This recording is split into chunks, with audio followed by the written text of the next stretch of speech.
Not only British fighters are on the front lines, but also American volunteers are being seen increasingly more on the front lines in the fight to retake Raqqa, ISIS's de facto capital. One U.S. veteran, actually, who's fighting, said that described going to the heart of darkness in fighting ISIS, grabbing it and getting control over the heart of darkness. So we're seeing hundreds of volunteers, and we have seen hundreds of British and American volunteers on the front lines, not only in Syria, but as we've seen, Iraq as well. And some even have lost their lives. In fact, last month, 2 American and 1 British fighter were killed in battle.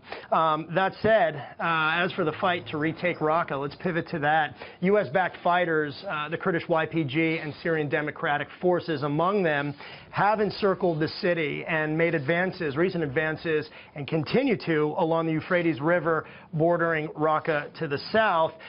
This is a fight that has already been going on for weeks. It will likely take several more weeks, if not longer, and as an indication, certainly if Mosul is an indication of the fight in Iraq, then certainly we could see this going on for a long time. Vicious fight that continues as we speak. And as it does, a ceasefire in southern Syria also continues, ultimately aimed at ending the country's civil war or leading to something broader. And remember, it was brokered by the U.S.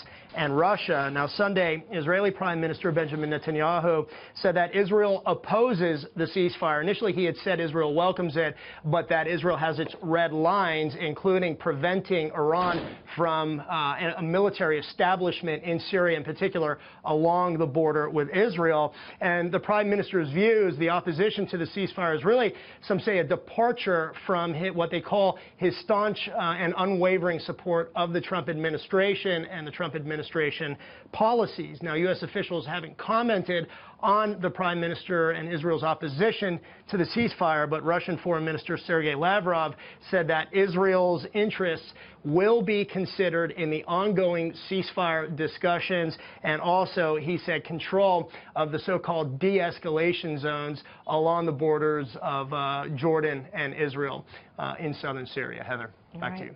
John Huddy, live for us. Thank you, John.